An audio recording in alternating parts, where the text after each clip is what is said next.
We've been living in the most atypical, bizarre period in human history.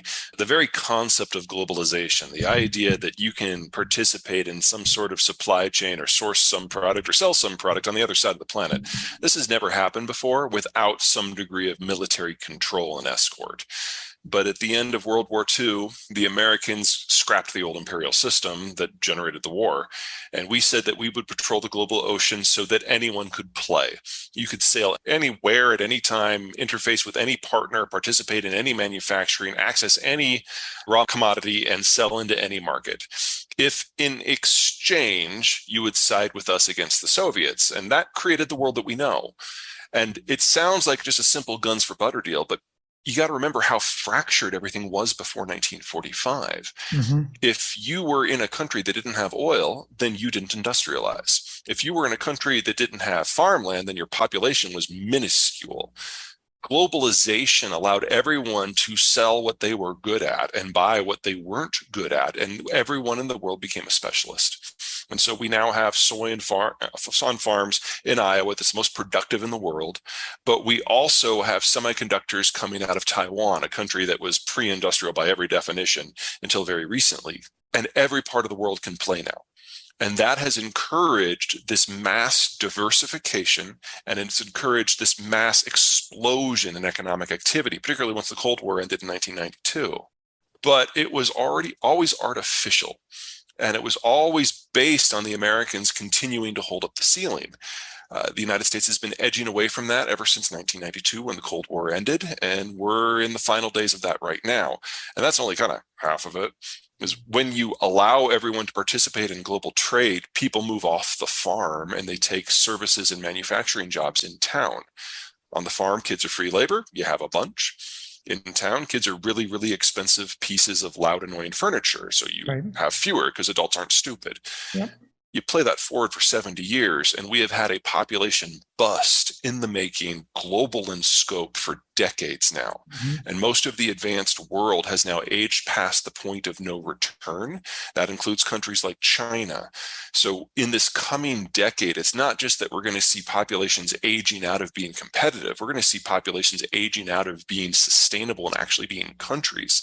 One of the many, many, many outcomes of the 2020s is the end of China as a unified nation state and as an economy. But this has all been hardwired in now for 40 years, and we are finally reaching the point where the page turns. What No is one close by that has a demographic that's much better than Japan, so I'm not worried about that specific outcome for the theory? Jap. Every country is going to have its own story because every country started aging at a different point, and they started aging at a different rate, and how you live in urban versus rural zones is dependent upon the local geography. So an example on the positive side, we started industrializing in the United States 200 years ago.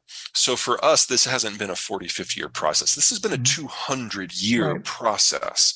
And so our birth rate has dropped incrementally that entire time, but we've adapted to it as we've shifted into the cities. So the United States still today has the highest birth rate among any of the advanced worlds. We're the most slowly aging country. Hmm. But if you go to a country like, say, China, that only started the industrialization process in about 1985, Hmm. they crammed 200 years of economic advancement into 40 years. Yep. That also means they crammed 200 years of demographic adjustment into 40 years. So, one of the reasons why the Chinese have been so economically successful in many people's eyes is because they have done 200 years of industrial development, building out industrial plant and infrastructure and power lines in a single generation. Yep. In the United States, we did that very slowly over the generations. We didn't finish even electrifying the countryside until the 1960s. And Wow, so that's amazing. for us, we were able to adapt each step of this into our cultural evolution. That's one of the reasons why in the United States, you're far more likely to live in the suburbs than the urban cores, because Hmm. we did this on a slow process and we can make adjustments and people can still have families of size in the suburbs. In the case of China, the population was already relatively high. And when they made the jump, they skipped all the intervening steps. They didn't have to develop cell or telephones that were on landlines. They skipped right to Right. cellular. Yep. And in doing so, they went into denser and denser footprints very, very early in the process. So you went from a subsistence farm to a high rise condo in a generation. Right. And when you're in a condo, no kids. So one child, is that part of it? Absolutely. Yep. But one child is the secondary factor Yep. in the Chinese demographic collapse. The single biggest one is that they all moved into small condos in a very short period of time, and everyone just stopped having kids altogether. Yeah. So we know now that China will cease to exist as a functional demographic structure and economy this decade, because it's not just that they ran out of children. That was 30 years ago. They're Hmm. now running out of 30 somethings. Yeah. Why the baby Yeah. boomers think they're so important is Mhm. because they have been, and they Yeah. still Right. are. I mean, Yeah. for in the late 60s to the early 80s, they were coming of age. They drove consumption. That's why we had inflation then. Yeah. In the 90s and into the 2000s, they had come out of their consumption phase. They were saving for retirement. That's why we had investment booms. Right. And now our inflation, it's because they're all retiring. Yeah. And we have a large generation that's just going away. And Well, next decade, we have to pay for that. I So historically, capital and demographics have not been intertwined. Now, yes, as you age, your net worth increases. And as you age, you become more adventurous with your investments, and that drives more economic activity. And then when you retire, you cash it all and go to T-bills because you won't be able to stomach any sort of market turning or currency turning. That's been true since the dawn of recorded history. There's nothing new there. What is new is the demographic profile has changed. So in a pre-industrial world, you had very few 60 somethings. You had more 50 somethings and yet more 40 somethings and on down. It built a pyramid. What industrialization and urbanization has done is change the shape of the pyramid. In some countries like the United States, it's more or less a chimney, but with a bulge for the baby boomers. In Mhm. some like Germany, it's a diamond Yeah. with more people in their 50s than their 40s than their 30s than their 20s, and then Yep. narrowing up as you would expect at the top. What's happening globally right now, not just with the American boomers, is that we've got this big cadre of people in their 60s who are moving into retirement, and they are a bulge in the structure. So instead of just a small group of people relative to the overpopulation that are moving on and changing their investment portfolios, we have the single largest generation in our history doing that. And on average, they will have completed that transition by the end of this year. So we go from having some of the richest, most liberal, most open, most liquid capital markets we've ever known to something that's a lot closer to the opposite in less than a year.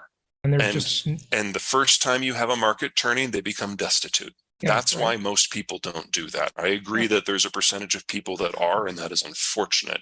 Right. And we're about to learn that good and hard because we're not just having this demographic turning, we're of course at the market tightening at the same time, and that's just Mhm. damnably inconvenient. Ridiculous It's number, I it's agree. big. Yeah. Yeah, I mean the problem here is we're losing the single largest worker cadre we've ever had, and Okay. the replacement generation down at the bottom of that pyramid, the Yeah. Zoomers, they are the smallest generation we have ever. So one of the reasons why the Chinese have been so economically successful in many people's eyes is because they have done 200 years of industrial development, building out industrial plant and infrastructure and power lines in a single generation. Yep. In the United States, we did that very slowly over the generations. We didn't finish even electrifying the countryside until the 1960s. And Wow, so that's amazing. for us, we were able to adapt each step of this into our cultural evolution.